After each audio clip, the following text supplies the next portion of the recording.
Hello everybody, this is Andrew Feel. I really want to apologize for not making a video in such a long time. I know it's been over 2 months, and there's really no excuse for that. So I cut out some of the material I was going to talk about and just want to focus on the main events that have happened over this span of time.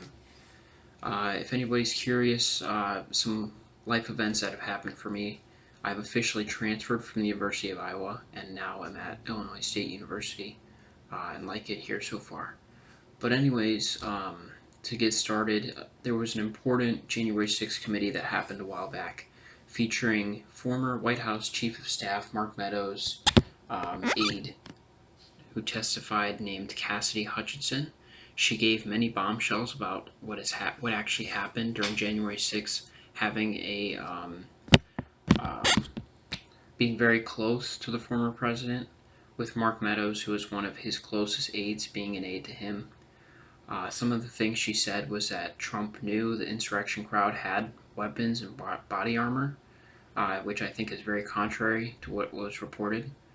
Um, then there was the fact that President Trump tried to forcefully go to the Capitol on January 6th against the will of or against the advice of his advisors, and the fact that he lunged at a a Secret Service officer who was trying, um, Trump's goal being to forcefully get his way to the Capitol that day. House Minority Leader McCarthy told Hutchinson not to let Trump go to the Capitol, which means that McCarthy knew that this was going to be a bad situation January 6th, possibly criminal. So that was big news as well. Um, Saying that Trump agreed with the chance to hang Mike Pence, probably out of frustration that Pence didn't rig an election results in his favor. Meadows and Giuliani wanted pardons from Trump, which proves that they both feel that they were guilty. Hutchinson was disgusted by the insurrection, she said, and U.S. Secret Service deleted text messages from January 5th, and hopefully those will be uncovered. They've been requested by officials.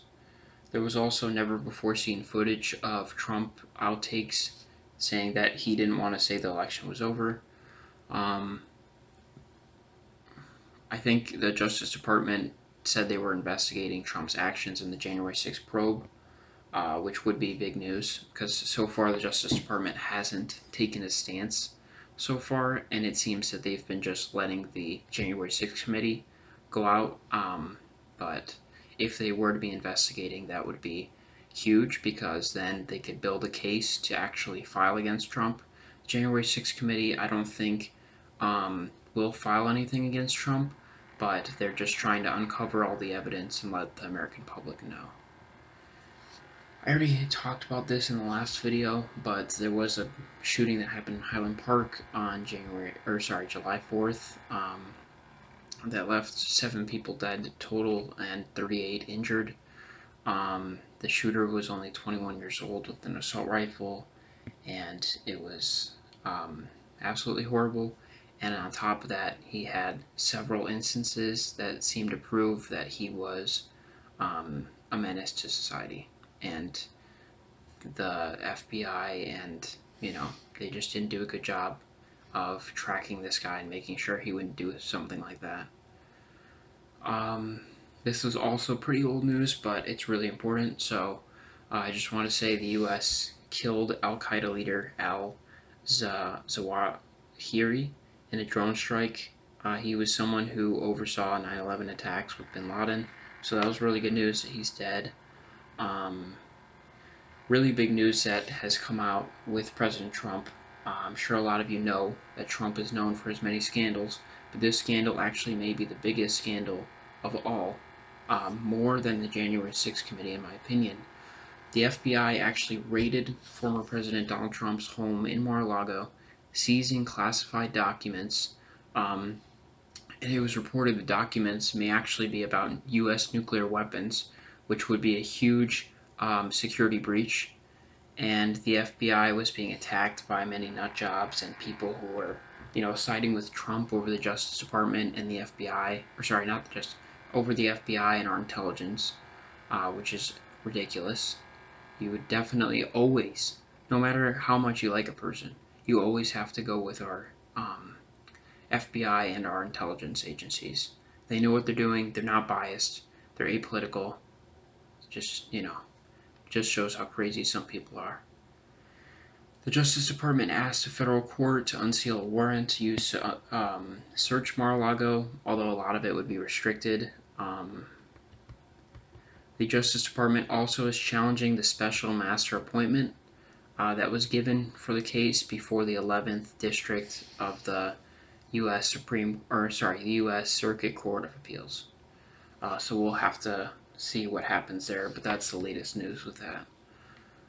There has been major developments in the Ukraine-Russia war that is still going on. Months later, Ukraine has valiantly fought off Russia, has not allowed Russia to occupy the key cities in Ukraine.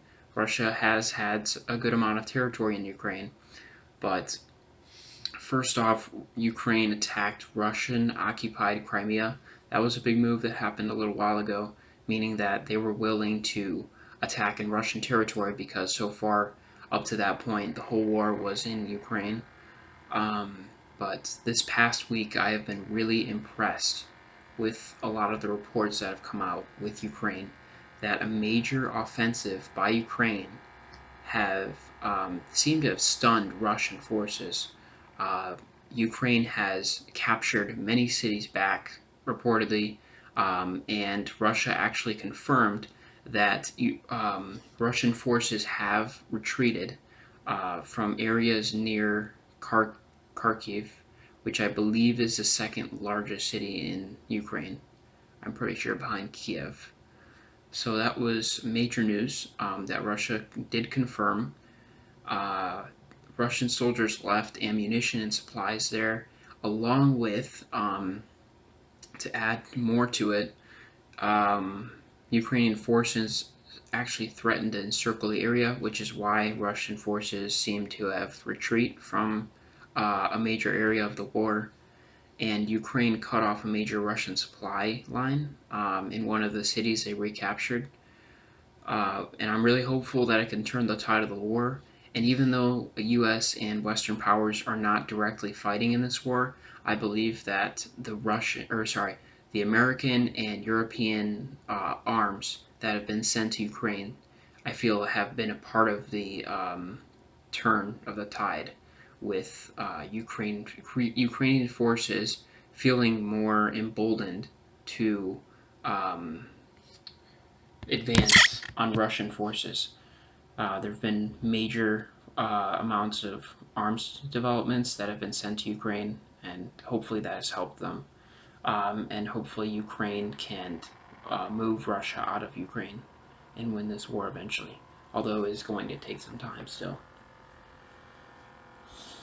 The U.S. Speaker of the House, Nancy Pelosi, visited Taiwan. China was furious, condemned her visit. Pelosi was saying that she wanted to show alliance to Taiwan, which I agree. We do need to show alliance to Taiwan. China has been more aggressive in building their man-made islands, trying to claim more territory. It seems like, there needed to be a little bit of a response, I would think, with what Russia's doing with Ukraine to try and stop China from um, moving on Hong Kong or Taiwan. But I don't think it was the right time to visit Taiwan, in my opinion, because with what is going on in Russia, there's a huge war going on in Europe already. I don't think in Russia, tensions between Russia and the West are still very high, obviously.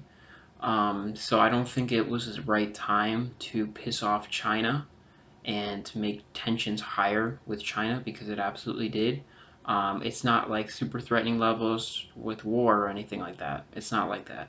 But tensions have increased due to Pelosi's visit, and I just think it wasn't the best move on her part. The U.S. voted to protect contraception. The vote was 228 to 195. It would create a federal right to access contraceptives. They also passed a bill to protect same-sex and interracial marriage. There have been several major stories in the UK in the past month. UK Prime Minister Boris Johnson has resigned. He is no longer the Prime Minister of Great Britain, and they have found a successor. Liz Truss won the race to become Britain's next Prime Minister, and she did visit with the Queen. But unfortunately, a couple days after, Queen Elizabeth II, Britain's longest reigning monarch who ruled for over 70 years, has died at age 96. This was a major development where the first stories were reporting that she was sick, and then right after there were stories coming out that her family was coming to her side, and yeah, she did pass. So now her son, Prince Charles, becomes king, and yeah, it's just a huge development with how the monarchy is going to be ruled differently with Charles. We'll have to wait and see. I did see he gave a speech already.